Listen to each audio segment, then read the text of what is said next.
Hola! Bali starts from rupees 22,999 only with GT Holidays. எல்லாமே நல்லா இருக்கும், எல்லாருக்கும் பிடிக்கும். The Chennai Silks in தரமான ஆடி, பெருமை மிக ஆடி. என்கவுண்டர் அப்படின்னு உங்க ஒரு பாஷையில, அதாவது ஒரு மோசமான ஒரு குற்றவாளி இருக்கிறான், அவன் போலீஸ் வந்து அவனை போட்டு தள்ளணும் அப்படின்னா அவனை அரெஸ்ட் பண்ணுற போதோ அல்லது அரெஸ்ட் பண்ணிட்டு எங்கேயா கொண்டு போகும்போதோ அப்படி துப்பாக்கியில் சுட்டு கொண்டுறது. என்கவுண்டர் பண்ணிட்டீங்களாம்ல, என்கவுண்டர் பண்ணிட்டாம்ல அப்படின்னு சொல்றீங்க. அந்த மாதிரி அர்த்தம் கிடையாது. என்கவுண்டர் அப்படின்னா கவுண்டர் அட்டாக் அப்படின்னு தான். போலீஸுக்கு யாருக்குமே காயம் ஏற்படலையே, காயம் ஏற்பட்டதான் நீங்க சுடணும் அப்படின்னு சொன்ன அப்படி சட்டம் கிடையாது. துப்பாக்கி எடுத்து நிட்டினாலே ஒரு செகண்ட் யோசிச்சோம்னா ஒரு செகண்ட் போதும் இல்லையா சுடுறது, போலீஸ் சுடுறதுக்கு. போலீஸ் என்ன சாரதுக்கு வந்திருக்கு. அஞ்சலை என்ற அக்யூஸ்ட் உங்களுக்கு தெரியும், எல்லாருமே சொல்றாங்க 10 லட்ச ரூபாய் பணம் கொடுத்தாருன்றதுக்கு சொல்றாங்க. அவர் தன் கணவரை அவங்க வெட்டி கொன்றதுக்கு இவர்தான் காரணமாக இருந்தார் அப்படின்னு சொல்ற. இதுல பல்வேறு மோட்டிவ் இல்ல. இதை மாதிரி நினைச்சு நேரைய 4-5 குரூப் ஒன்று சேர்ந்திருக்காங்க. அந்தமா மட்டும் சேரல. மலக்கொடிங்கன்னு இங்க ஒரு அட்வொகேட் சொன்னாங்க, அவங்களுக்கு வேண்டிய அவங்க கணவரை கொள்றாங்க செஞ்சாங்கன்னா அதுல சேர்றாங்க. வழக்கறிஞர்கள்லாம் சேர்றாங்க. கட்சியை பார்த்தோம்னா பாகுபாடு இன்றி எல்லா கட்சியில உள்ளவர்களும் சேர்ந்திருக்காங்க. இதுல ஒரு நபருக்கு, ஒரு தனிப்பட்ட நபருக்கு பாதுகாப்பு தருவதற்கு ஒரு நாளைக்கு 9 போலீஸ் கொடுக்க முடியுமா அப்படின்னா அந்த மாதிரி ஒரு சூழ்நிலை இல்லை. ஏன்னா அவரே லைசன்ஸ் துப்பாக்கி வச்சிருக்காரு. நம்பர் 2, அவர் கூட எப்போ பார்த்தாலும் ஒரு 10 அட்வொகேட் இருப்பாங்க, அல்லது 10 ஃப்ரெண்ட்ஸு அல்லது கட்சிக்காரர் கூடயே இருப்பாங்க. அவருக்கு இப்போ செல்ஃப் செக்யூரிட்டி அதிகமாக இருக்கும். அவர் எப்போ தவறாரு அப்படின்னு தான் பண்ணிட்டு இருக்காங்களே தவிர இது இல்லை. நீங்கள் 23 நாளைக்கு 23 மணி நேரம் 59 நிமிஷங்கள் நீங்கள் அலர்ட்டாக இருக்கலாம். ஒரே ஒரு நிமிஷம் நீங்கள் தவறிட்டா போதும், அதை அவன் பயன்படுத்திக்கலாம். ஓய்வு பெற்ற காவல் அதிகாரி சித்தண்ணன் நம்மளுடைய இணைச்சிருக்காரு. வணக்கம் சார். வணக்கம். காவல் கஸ்டடியில் அரியரனை கொண்டு போகலாம் அப்படின்னு பார்க்கும்போது அவர் கதறி கஸ்டடியில் எங்களை கொண்டு போகாதீங்க, என்கவுண்டர் பண்ணுவார் அப்படின்னு சொல்லி பேசுகிறதா தெரிய வந்திருக்கு. நீதிமன்றத்தில் அவர் முறையிட்டிருக்காரு. இந்த என்கவுண்டர் கலாச்சாரம் வந்து எப்படி இருக்குது? என்கவுண்டர் அப்படின்னு உங்கள் ஒரு பாஷையில் நீங்கள் சொல்லக்கூடிய விஷயங்கள் எப்படின்னா, அதாவது ஒரு மோசமான ஒரு குற்றவாளி இருக்கிறான், அவன் போலீஸ் வந்து அவனை போட்டு தள்ளணும் அப்படின்னா அவனை அரெஸ்ட் பண்ணுற போதோ அல்லது அரெஸ்ட் பண்ணிட்டு எங்கேயா கொண்டு போகும்போதோ அப்படி துப்பாக்கியில் சுட்டு கொண்டுறது அப்படிங்கிற மாதிரி மீனிங் வெளியே பப்ளிக்கு தெரியப்படுத்துகிற மாதிரி தான் என்கவுண்டர் பண்ணிட்டீங்களாம்ல, என்கவுண்டர் பண்ணிட்டாம்ல அப்படின்னு சொல்கிறீங்க. அந்த மாதிரி அர்த்தம் கிடையாது. என்கவுண்டர்னா அந்த மாதிரி தான். என்கவுண்டர் அப்படின்னா கவுண்டர் அட்டாக் அப்படின்னு தான் பேர். சாதாரண பொதுமக்களுக்கே கூட நீங்களே என்கவுண்டர் பண்ணலாம் அப்படின்னு ஒரு அதிகாரம் இருக்குது. தனிநபர் தற்காப்பு உரிமை, உடனடி பேராபத்து எனக்கு இருக்கிறது அப்படின்னு உங்கள் மனதில் தோணுன்னா நீங்கள் அவரை எதிர்த்து தாக்குதல் பண்ணலாம். அந்த தாக்குதலில் மரணமே விளைவிக்கப்பட்டால் கூட இட் இஸ் ஜஸ்டிஃபைட் அண்டர் பழைய section 100 of Indian penal code. இப்போ நீங்கள் திருவெங்கடம் அந்த என்கவுண்டர் அப்படின்னு சொன்னீங்க இந்த ஆம்ஸ்ட்ராங் கொலை வழக்கில். ஸோ ஒரு இந்த கொலை வழக்கு என்பது உங்களுக்கே தெரியும், மிகப்பெரிய ஒரு அதிர்வலையை ஏற்படுத்திய ஒரு கொலை. முதல்ல ஒரு 8 பேர் கைது பண்ணாங்க, அப்புறம் ஒரு 3 பேர் நபர்களை கைது செய்தார்கள். இப்போ பார்த்தா திருப்பி ஒரு 3-4 பேர் சேர்ந்து கைது பண்ணாங்க. நிறைய பேர் இன்னும் தேடிட்டு இருக்கான்னு சொல்லி இன்வெஸ்டிகேஷன் போயிட்டே இருக்கு. எந்த ஒரு வழக்கில் கைது செய்தாலும் அவர்கிட்ட 24 மணி நேரத்துக்குள் அவர்கிட்ட நாங்கள் புலன் விசாரணை செய்து இன்ட்ராகேஷன் பண்ணி அவர்கிட்ட இருந்து எப்படி நடந்தது, என்ன நடந்தது, நீங்கள் என்ன பண்ணினீங்க, இந்த கொலையில் சம்மந்தப்பட்ட ஆயுதங்களை எங்கே மறைச்சி வச்சுருக்கீங்க, யாரெல்லாம் சம்மந்தப்பட்டிருக்காங்க, நீ தான் மூளையாக இருந்து செயல்பட்டியா அல்லது பின்னாடி யாராவது மூளையாக இருந்து செயல்பட்டு ஃபண்டு கொடுத்து வெஹிக்கிள் கொடுத்து அல்லது வெப்பன்ஸ் அரேஞ்ச் பண்ணி எங்கேயோ ரிமோட் கண்ட்ரோல் மாதிரி யாராவது ஆக்ட் பண்ணி எல்லாம் பண்ணாங்களா அப்படிங்கிறது எல்லாம் ஆதி முதல் அந்தம் வரை அடிப்படை ரூட் ஆஃப் தி கிரைம் எங்கே நடந்தது அதில் வரைக்கும் பார்க்க வேண்டியது போலீஸ் கடமை. அப்போ 24 மணி நேரத்துக்குள்ளே அந்த விசாரணையை முடிக்கலைன்னா நாங்கள் நீதிமன்றத்தில் அவரை உடனே ப்ரொடியூஸ் பண்ணி தான் ஆகணும். அப்படி ரிமாண்ட் பண்ணிவிட்டு திருப்பி நாங்கள் விசாரிக்கலாம். போலீஸ் கஸ்டடி அப்படின்னு சொல்லி விசாரணைக்கு போகிறாங்க. அவர் நான் இந்த வழக்கில் இப்படிலாம் பண்ணேன், என் கூட இவங்கெல்லாம் வந்தாங்க, அதில் சம்மந்தப்பட்ட வெப்பன்ஸ் அறுவாள் மற்ற இதெல்லாம் அதில் முக்கிய பொருட்கள் அதில் ரத்த கிராப்படைந்த எங்களுடைய ஷர்ட்டு பேண்ட்டு இதெல்லாமும் இந்த இடத்துல நான் புழலில் இந்த இடத்துல ஒருத்தல நான் குழி வண்டி புதைச்சி வச்சிருக்கிறேன் அப்படின்னு சொல்கிறாரு. இப்படி ஒரு குற்றம் சுமத்தப்பட்ட நபர் ஒரு கன்ஃபெஷன் ஸ்டேட்மெண்ட் ஒப்புதல் வாக்குமூலம் கொடுத்து என்னை அழைத்து சென்றால் நான் அதை எடுத்து உங்கள்கிட்ட ஒப்படைக்கிறேன்னு சொல்லியிருப்பார். அதன் பேரில் தான் இந்த போலீஸ் கஸ்டடியில் உள்ள அந்த அக்யூஸ்டை எடுத்துகிட்டு போகிறாங்க. எடுத்துகிட்டு போய் அங்கே போய் அவர் காமிக்க போகும்போது தோண்டி இந்த பாருங்க இங்கே தான் இருக்குன்னு சொல்லும் போது அங்கே அந்த இதில் சேர்த்து ஒரு நாட்டு துப்பாக்கி, லைசன்ஸ் இல்லாத ஒரு கள்ள துப்பாக்கி வைத்திருக்கிறார். இந்த அக்யூஸ்ட் என்னதான் இருந்தால் கூட நீங்கள் நிறைய பேர் சொல்லிட்டு இருந்தீங்க இந்த மாதிரி அவங்கெல்லாம் சரண்டர் ஆன அக்யூஸ் தானே, அவர் எப்படி தப்பிப்பாரு, அவர் இது பொதுவாகவே சினிமாவில் தான் நாங்கள் இந்த மாதிரி விஷயங்கள்லாம் பார்த்துருக்கோம். இந்த மாதிரி கூட்டிகிட்டு போய் அங்கே விசாரிக்கும் போது டக்குன்னு தப்பிச்சு போனாங்க, அதுக்காக தற்காப்புக்கு சுட்டோன்ற விஷயத்த சினிமாவில் நாங்கள் அதிகமாக பார்த்துருக்கோம். ரியல் லைஃப்பில் நடக்குதுன்ற விஷயங்களும் புரியுது. ஆனால் இது நிஜமாலே ரியல் லைஃப்பில் நடந்திருக்கும் அப்படின்ற ஒரு கேள்வி தான் எங்களுக்கு. இல்லை, சினிமாவில் கதாசிரியர்கள் அவருடைய கற்பனை சிறகு பறகடித்து இது இருக்கலாம் இருக்கும். அவங்க நல்ல அழகா ஒரு கமர்ஷியல் ஒரு டோன் வரணும், அந்த இது வேணுங்கிறதுக்காக வேண்டி என்ன வேணாலும் பண்ணி நல்லா காமிப்பாங்க. போலீஸ் வந்து சட்டத்துக்கு எது பண்ணாலும் சட்டத்துக்கு உட்பட்டு தான் நாங்கள் பணியாற்ற முடியும். அவர் விசாரிக்க போகும்போது முதல்ல சரண்டரே ஆகலை. போலீஸ் ரெக்கார்டு என்ன சொல்லுது, அவங்க கைது செய்யப்பட்டார்கள் அப்படின்னு தான் சொல்லுது.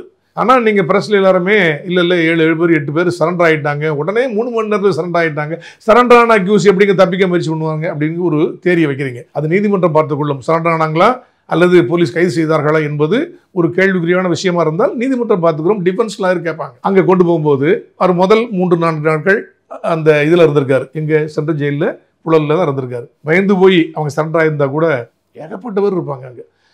என்னடா இப்படி போய் போலீஸில் போய் மாட்டிக்கிட்டு வசம் மாட்டிக்கிட்டு தப்பிச்சு எங்கேயோ போகிறத விட்டுட்டு எவிடன்ஸ்லாம் மறைக்கிறத விட்டுட்டு நீ வாட்ட போய் சரண்டர் ஆகிட்டேன், இப்போ சரண்டரான உன்னை விட்டுருவான்னு நினைக்கிறியா, எல்லாத்தையும் சொல்லிட்டு இல்லை அவ்வளோதான் உனக்கு தூக்கு தண்டனை தான். பயமுறுத்துவாங்க பயங்கரமாக. இப்போ கூட நீ ஒன்றும் இல்லைன்னு சொல்லி காமிக்காத, அது பண்ணாத, இதுதான்பாங்க. ஆனால் காமிக்கலன்னா போலீஸ் விட மாட்டாங்களே, வேற என்ன தொந்தரவு இருக்குமோ என்னமோ, ஏதோ குடும்பத்துக்கு பிரச்சனையோ அவங்களுக்கு பிரச்சனையோன்னு சொல்லி பயந்துக்கிட்டு தப்பிச்சுடலாமா, ஒரு தூக்கில் போட்டுருவாங்களோ, என்ன நடக்குமோ, தெரியாமல் பண்ணிட்டோமோ அப்படின்னு சொல்லி 1000 ஒரு குழப்பத்துக்கு உள்ளாகும் அவருடைய மனநிலை. அந்த மனநிலை எப்படி இருக்குது நமக்கு தெரியாது. எங்களுக்கு தெரியும் அந்த போலீஸில் எப்படிலாம் நான் பண்ணானா ஒரு அக்யூஸ் பிஹேவ் பண்ணுவான்னு தெரியும் எங்களுக்கு. ஒரு சைக்காலஜி ஓரளவுக்கு அதுவும் நாங்கள் படித்து தான் நாங்கள் வர்றோம். ஆக இவன் அங்கே போயிருக்கு எடுக்கும்போது தப்பிச்சு தான் என்னன்னு அந்த ஸ்பட் ஆஃப் தி மொமெண்ட்டில் ஒரு மனநிலை வந்து வச்சவங்களேன் துப்பாக்கிட்டு சுட்டுருவாங்கிறான். தப்பிக்க ட்ரை பண்ணுறான், துப்பாக்கி சுட்டுருவாங்கிறான். துப்பாக்கியை சுட்டுட்டு நிறைய பேர் இன்னொரு கேள்வி கேட்டாங்க, போலீஸுக்கு யாருக்குமே காயம் ஏற்படலையே, காயம் ஏற்பட்டதா நீங்கள் சுடணும் அப்படின்னு சொன்னேன். அப்படி சட்டம் கிடையாது. துப்பாக்கி எடுத்து நிட்டினாலே ஏங்க அடுத்த செகண்டில் நான் கொஞ்சம் தவறுனா கொஞ்சம் யோசிச்சேன்னா, ஒரு செகண்ட் யோசிச்சேன்னா, ஒரு செகண்ட் போதும் இல்லையா சுடுறது, போலீஸ் சுடுறதுக்கு. போலீஸ் என்ன சாகிறதுக்கு வந்திருக்கு, உங்களுக்கு மரணம் கூட விளைவிக்கப்படலாம், அதுக்கு நீங்கள் ரெடியாக இருக்கணும். உங்கள் உயிரை பணையம் வைத்து உங்களை சாக்ரிஃபைஸ் பண்ணுறதுக்கு, தியாகம் பண்ணுறதுக்கு தயாராக இருக்கணும் என்பது கரெக்டு தான். அதுக்காக வேண்டி ஒரு கொடிய குற்றவாளி அவன்கிட்ட போய் நம்ம போய் அவன் துப்பாக்கி எடுத்துப்பான், கொஞ்சம் பொறுப்பு ஏப்பா ஒன்றும் இல்லைப்பான்னா சொல்ல முடியும்? அந்த நேரத்தில் அந்த இன்ஸ்பெக்டருக்கு தான் அந்த கிரவுண்ட் ரியாலிட்டி என்னன்னு தெரியும். நம்ம 2 பேரும் ஏசி ரூமில் உட்காந்துட்டு பேசுறது அல்லது பத்திரிகையாளர்கள் வெளியே டிவிஸில் உட்காந்து பேசுறது அது எப்படிங்கன்னு இல்லை. அந்த நேரத்தில் ஐயோ எடுத்துட்டான துப்பாக்கியை நம்ம எதிர்த்தாக்குதல் பண்ணலன்னா சுற்றுவானே அப்படின்னு ஒரு இமினன்ட் அப்ரஹென்ஷன் அந்த இன்ஸ்பெக்டர் கையில் இருக்க போய் டக்குன்னு தன துப்பாக்கி எடுத்து 2 தடவை சுட்டார். அவர் பண்ணது கவுண்டர் அட்டாக், இறந்துட்டார். ஸோ அதனால இவர் எதையோ ஒரு உண்மையை சொல்ல வந்தார், இவர் அதை மறைப்பதற்காக வேண்டி சொல்லி இதில் இது வரைக்கும் நீங்கள் பார்த்ததில்ல என்னத்தை மறைச்சிருக்காங்க. இவர் ஒருத்தர் தான் அக்யூஸ்டு, இவர் தான் நிறைய பேரை காட்டி கொடுத்துருவாரு அப்படின்னு போய் போட்டு தள்ளினான்னா அது நீங்கள் சொல்கிற உங்கள் கூற்றில் ஒரு நியாயம் இருக்க முடியும். ஏங்க ஏற்கனவே 8 அக்யூஸ்டு, அப்புறம் ஒரு 3 அக்யூஸ்டு, அப்புறம் ஒரு 3 அக்யூஸ்டு இன்னும் வந்துட்டு இருக்கும்போது மற்றவங்க சொல்ல மாட்டாங்களா, இல்லைங்க இவர் தான் ஏ தாங்க உண்மையான அக்யூஸ்டு, பி தாங்க உண்மையான அக்யூஸ்டு, அவங்கள இன்னும் பிடிக்கலையே சொல்ல மாட்டாங்களா? சொல்லுவாங்கல்ல, நீதிமன்றத்தில் கூட அவங்க வாக்குமூலம் தரலாமே. அதனால் இவர் ஒரு சரண்டர் அக்யூஸ் என்பது தவறான தகவல். சரண்டர் அக்யூஸ் தப்பிக்க முயற்சிப்பானா என்பது அது உங்கள் கற்பனையில் சொல்லப்படுகிற ஒரு விஷயம். பிரஸ்காரங்க நீங்கள்லாம் விட்ட மாட்டேங்கிறீங்க, இப்படி அப்படின்னு போட்டு கதையாக எழுதுறீங்க. அப்போ பப்ளிக் நினைக்கிறாங்க போலீஸ் கையாளாத போலீஸா, என்ன பிடிக்க மாட்டாங்களா, சட்டம் ஒழுங்கு கெட்டு போச்சா, அப்படி இப்படிம்பாங்க. அதெல்லாம் எல்லாருமே இப்படி சொல்கிறாங்கிறத வச்சுக்கிட்டு தயவு சொல்ல வேணும், போலீஸு இந்த வழக்கில் சரியான திசையில் புலன் விசாரணையை சஸ்டைன்டா டீப்பாக யார் ரூட் அந்தத்தில் யார் இருக்கு, ஆதி அந்தம் யார் என்பதை பண்ணுறதுக்காக வேண்டி பண்ணிட்டு இருக்காங்க. உங்களுக்கு டெய்லி நீங்கள் நியூஸ் இப்போ நீங்களே போடுறீங்க, தினசரி புது தகவல் வந்து கொண்டே இருக்கிறது. ஸோ இன்வெஸ்டிகேஷன் சரியான முறையில் தான் பண்ணிருக்காங்க. என்கவுண்டர் பண்ணிட்டாங்க, சுட் போட்டாங்க. பார்த்தீங்க இந்த பாருங்கள், இந்த போலீஸ் ஆஃபீஸர் புதுசாக வந்து ஒரு பண்ணுறாரு, இப்படி பண்ணுறாரு, இனிமேல் ரவுடிலாம் ஓடி ஒளிஞ்சிட்டான் அப்படி இப்படி போட்டோன்னா அவங்களாம் ஒரு பயம் ஏற்படுத்தியிருக்கலாம். ஏன்னா தமிழ்நாடு முழுவதும் மற்ற ரவுடிகள் இப்போ பயந்துக்கிட்டு கத்தி தூக்குறதுக்கும் நாளைக்கு பயப்படுவாங்க. அப்படி இருக்கும்போது ஆம்ஸ்ட்ராங் இறந்த கொஞ்ச நேரத்துலேயே பார்த்தீங்கன்னா மதுரையில் இன்னொரு கொலை சம்பவம் நடந்தது. அதுவுமே கொடூரமாக பட்டப்பகலில் நடந்த மாதிரி தான் இருந்தது.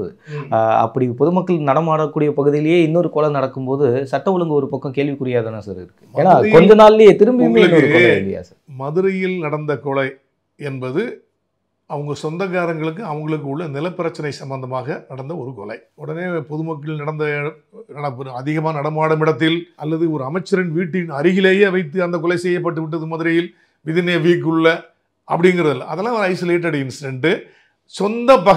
சொந்தக்காரங்க பகை, போலீஸு சரியா வேலை செய்யல, சட்ட ஒழுங்கு கெட்டு விட்டது என்று சொன்னால் அது சொல்லுகிற நபர்களே மிக கண்டிக்கப்பட வேண்டிய நபர்கள்.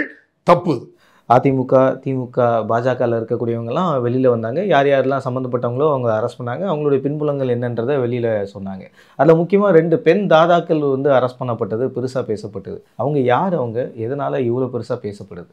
அஞ்சலை என்ற அக்யூஸ்ட் உங்களுக்கே தெரியும், எல்லாருமே சொல்கிறாங்க 10 லட்ச ரூபா பணம் கொடுத்தாரு இருந்ததுக்கு சொல்கிறாங்க. அவர் வந்து ஏற்கனவே ஆற்காடு சுரேஷ் என்பவருடைய மனைவியாக இருந்தார். முதல்ல வேற மாதிரி இருந்தார். அதனால் அவருடைய சப்போர்ட்டை வச்சு லோக்கலில் கஞ்சா விற்றாரு, அது விற்றாரு இருந்தார். ஏகப்பட்ட வழக்குகள் போட்டிருக்காங்க அவர் மேலே, அந்த மாதிரி மேலே போட்டிருக்காங்க. ஹிஸ்ட்ரி ஷீட் ரவுடி அவங்க குண்டா சைக்கிளாக போட்டிருக்காங்க. அவர் தன் கணவரை அல்லது தன் காதலரை அவங்க வெட்டி கொன்றதுக்கு இவர்தான் காரணமாக இருந்தார் அப்படின்னு சொல்கிற இதில் பல்வேறு மோட்டிவ் இல்லை. இதை மாதிரி நினச்சி நிறைய 4-5 குரூப் ஒன்று சேர்ந்துருக்காங்க. அந்தமா மட்டும் சேரல, மலைக்கொடிங்கன்னு இங்கே ஒரு அட்வொகேட் சொன்னாங்க. அவங்களுக்கு வேண்டி அவங்க கணவரை கொள்றாங்க செய்கிறாங்கன்னா அதில் சேர்றாங்க. வழக்கறிஞர்கள்லாம் சேர்றாங்க. கட்சியை பார்த்தோம்னா பாகுபாடின்றி எல்லா கட்சியில் உள்ளவர்களும் சேர்ந்துருக்காங்க இதில். ஆக ஒரு கட்சியை சேர்ந்தவர் தான் போனாங்க அப்படின்னாங்கன்னா இதில் வேண்டிய பிடிச்சாங்க, வேண்டாம் பிடிச்சு சொல்லலாம். எல்லா கட்சியும் தான் வர்றாங்க. ஸோ இன்வெஸ்டிகேஷன் சரியான திசையில் போயிருக்கிறது. அது அவங்க அஞ்சலை மாதிரி ஹிஸ்ட்ரி ரவுடியாக இருந்தாலும் சரி, பெரிய மோசமான அக்யூஸ் சரி, யாரையும் விட மாட்டாங்க. அதுவும் கொலை வழக்கில் வந்து போலீஸ் வந்து எந்த விதமான ஒரு தயக்கமும் காமிக்க மாட்டாங்க. ஏன்னா அதை விட ஒரு மோசமான கேஸ் வேறு இல்லை. எங்கள் போலீஸுக்கும் பொண்டாட்டி பிள்ளைகளாம் இருக்காங்க, அவங்களுக்கு ஒரு மனச்சாட்சி இருக்குங்க. ஒரு கொலை இவ்வளவு கொடூரமான கொலை செய்த இந்த ஒரு இதில் யாரையாவது தப்பிக்க விட்டாங்க அப்படின்னாங்கன்னா அவங்களுக்கு மனச்சாட்சி அவங்கள கொன்றும். என்னதான் வந்து அரசியல்வாதியோ அல்ல மற்றவங்க தலையிட்டு இல்லை இது வேண்டாம், இது இப்படி போ அப்படி போக சொன்னால் கூட சாதாரண விஷயமா இருந்தால் 1-2 விஷயத்தில் வந்தால் இவங்க கண்டுக்காமல் போயிருக்கலாமே தவிர கொலை வழக்குகள்லாம் அப்படி தப்பு நடக்க சான்ஸே இல்லை. அஞ்சலை என்ன அதை மாதிரி கஞ்சலை இல்லை, வேற எந்த வந்தாலும் எவ்வளோ பெரிய ஆள் வந்தாலும் விடவே மாட்டாங்க. இதில் இந்த கேஸுடைய நகர்வும் பார்த்தீங்கன்னா ஒருத்தங்களா அரெஸ்ட் பண்ணும்போது அவங்களுடைய பின்புலங்கள் எல்லாரும் வேற மாதிரி பேக்ரவுண்டில் இருந்திருக்காங்க, வேற மாதிரி ரவுடிஸாக இருந்திருக்காங்க, ஒரு காலகட்டத்தில் இருந்திருக்காங்க. ஆற்காடு சுரேஷ் அண்ட் சம்போ செந்தில் எப்படி இதில் கனெக்ட் ஆகிருக்காங்கன்னு நினைக்கிறீங்க சார்? இந்த கூலிப்படை கொலை அல்லது இந்த கும்பலான ஒரு கொலை செய்வது என்பதுன்னா, ஆற்காடு சுரேஷை போய் வெட்டினாங்க அப்படின்னா எல்லாம் பெயிலில் வந்துட்டான், எல்லாம் ஜெயிலில் இருக்காங்க வந்துட்டாங்க. அதுக்கு முன்னாடி ஒருத்தர் கொலை பண்ணுறாங்க, பெயிலில் வந்துட்டாங்க. இப்படி எல்லாருமே வந்து பெயிலில் வந்துக்கிட்டே இருக்கிறாங்க. கேஸ் கன்விக்ஷன் ஆகுமானா இல்லை, தனியாக பண்ணால் மாட்டிக்கிடுவான், மொத்தமாக கும்பல் பண்ணால் பிடிக்கிறதுக்கு ஆள் இல்லை, கேஸ் அக்யூட்டில் போகணும்னு சொல்லி துணிச்சலாக பண்ணிக்கிட்டு இருக்கிறாங்க. மாது சட்டம் கொண்டு வந்து தனி கோர்ட், ஸ்பெஷல் கோர்ட் அப்படின்னு சொல்லி போட்டு அவங்களுக்கு பண்ணால் மட்டும்தான் இந்த கூலிப்படை கலாச்சாரத்தை இப்படிப்பட்ட கும்பல் தன்னை தடுக்க முடியும், சட்ட ஒழுங்கு சரியாக நிலைநாட்டப்பட முடியும். அரசியல்வாதிகள் தலையீடு இருக்கவே கூடாது. இல்லாமல் இருந்தால் இன்னும் போலீஸ் எஃபெக்டிவாக ஒர்க் பண்ண முடியும். சார், ஆம்ஸ்ட்ராங் சாருடைய கொலை வழக்கு பெரிய அளவுக்கு பேசப்படுது. முக்கியமாக ஒரு மாநில தலைவருக்கு ஒரு கன்மேன் இருந்தால் ஒருவேளை இந்த கொலையை வந்து தவிர்த்திருக்கலாம் அப்படின்னு பேசப்படுது. கன்மேன் ஏன் அவர் வைக்கலன்னு நினைக்கிறீங்க சார்? தேசிய கட்சியினுடைய மாநில தலைவர் கரெக்டு தான். ஒரு நபருக்கு என்ன கொடுக்க முடியும், மேக்ஸிமம் கொடுக்க முடியும். மந்திரிக்கெலாம் என்ன கொடுக்குறாங்க நினைக்கிறீங்க? கன்மேனுக்கு வீட்டில் வந்து 4 போலீஸார் இருப்பாங்க, பாதுகாப்புக்கு 4 போலீஸார். அவங்க வந்து மாறி மாறி அப்படியே கார்டு மாதிரி நிற்பாங்க. அதுபோக போலீஸுக்கு ஒரு சப் இன்ஸ்பெக்டர் லெவலில் செக்யூரிட்டின்ட்டு கன்மேன் கொடுத்துருப்பாங்க, செக்யூரிட்டி ஆஃபீஸர்னு. ஒரு மந்திரிக்கே அந்த பந்தோபஸ்து அப்படின்னா இந்த ஆம்ஸ்ட்ராங் போன்ற நபர்களுக்கு அவர்களுக்கு செக்யூரிட்டி த்ரெட்டுக்குன்னு அவர் கொடுத்துருந்து உண்மையிலேயே அவரே ஃபீல் பண்ணி ரெக்வஸ்ட் பண்ணி கேட்டிருந்து எதாவது பண்ணாங்கன்னா ஒருவேளை கன்சல்ட் பண்ணி செக்யூரிட்டி கொடுத்துருக்கலாம். ஆனால் கூட கொடுங்க, அட்லீஸ்ட் ஒரு செக்ஷனுக்கு ஒரு 3 பேர் தர முடியும். 8 ஹவர்ஸுக்கு ஒரு 3 பேர் அப்படின்னா 3, 3, 6, 9 பேர். ஒரு நாளைக்கு 9 பேர் பந்தோபஸ்து வேணும் ஒரு ஆளுக்கு. ஒரு நபருக்கு, ஒரு தனிப்பட்ட நபருக்கு பாதுகாப்பு தருவதற்கு ஒரு நாளைக்கு 9 போலீஸ் கொடுக்க முடியுமா அப்படின்னா அந்த மாதிரி ஒரு சூழ்நிலை இல்லை. ஏன்னா அவரே லைசன்ஸ் துப்பாக்கி வச்சிருக்காரு. நம்பர் 2, அவர் கூட எப்போ பார்த்தாலும் ஒரு 10 அட்வொகேட் இருப்பாங்க, அல்லது 10 ஃப்ரெண்ட்ஸு அல்லது கட்சிக்காரர் கூடயே இருப்பாங்க. அவருக்கு இப்போ செல்ஃப் செக்யூரிட்டி அதிகமாக இருக்கும். அவர் எப்போ தவறாரு அப்படின்னு தான் பண்ணிட்டு இருக்காங்களே தவிர இது இல்லை. இப்போ போலீஸே கூட நாங்கள் 3 பந்தோபஸ்து 3, 9 பேர் போட்டால் கூட இவ்வளவு கன்ஸ்ட்ரைண்டில் பொதுமக்களுடைய மற்ற விஷயத்தை பார்க்குறதுக்கு போலீஸ் இல்லை. அதனால் போலீஸ் வந்து கன்மணி ஏன் கொடுக்கல அப்படின்னு கேட்க முடியாது. கொடுத்துருக்கலாம், ஆனால் அந்த அளவுக்கு போதிய ரிசோர்ஸ் இல்லை, போதிய ஸ்ட்ரென்த்து இல்லை. அவரே துப்பாக்கி வச்சுருந்தனாலையும் எப்பவும் அவர் கூட 10 பேர் 20 பேர் 2 கார் 3 காரில் ஒன்றா போகிறதுனாலையும் அவர் பாதுகாப்பாக இருந்திருக்கிறார் அப்படின்னு சொல்லி அந்த ஸ்ட்ரென்த்தை வேறு வேலைக்கு இவங்க யூஸ் பண்ணிருக்கலாம் அப்படி தான் நான் நினைக்கிறேன். புரியுது சார். இந்த டைமில் அவருடைய துப்பாக்கியும் அவர்கிட்ட இல்லை அப்படின்னு ஒன்று பேசப்படுது. அதையும் தெரியாது. எப்பவுமே துப்பாக்கி வந்து அவர் காரில் கொண்டு போவார்னு சொல்கிறாங்க. மேபி காரில் கொண்டு போகலாம், வீட்டில் கொண்டு வைக்கலாம், திருப்பி எடுத்து வைக்கலாம். ஏன்னா இவர் காரை விட்டு இறங்கின உடனே பக்கத்துலேயே காரை எடுத்துட்டு அந்த சைட்டை பார்க்க தானே போயிருக்காரு. காரில் வண்டிலான இருக்குது அப்படின்னு சொல்லி கொஞ்சம் அசந்திருக்கலாம்.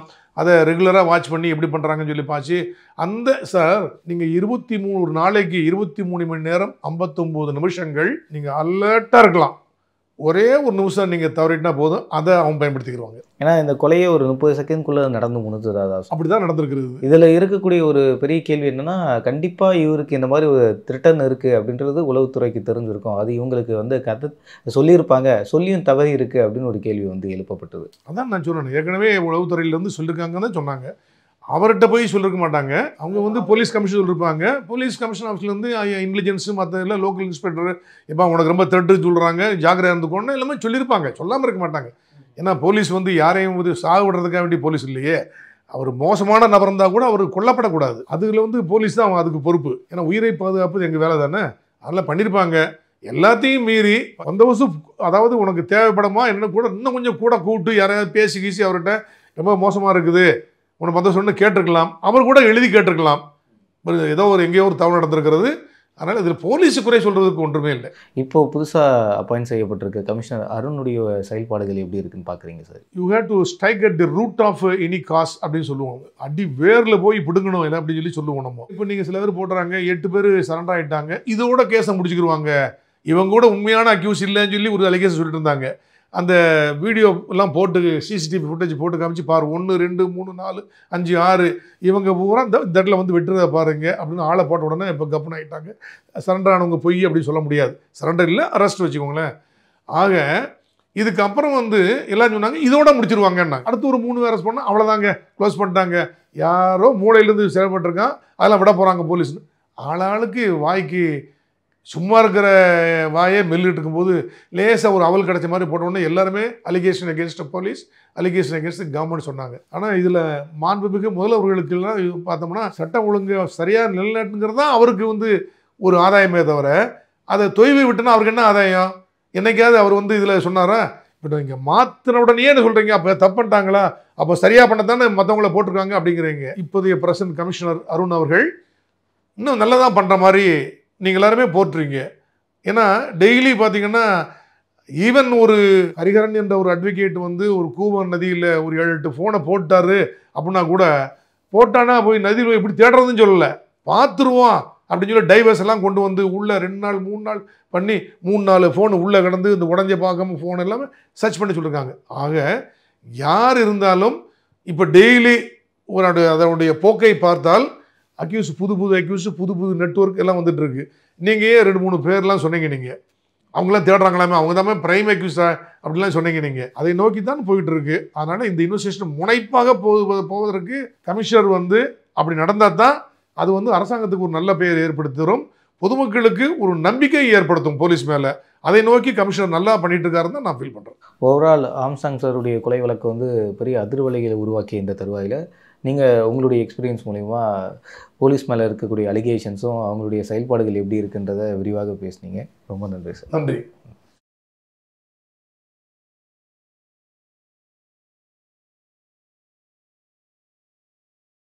Hola!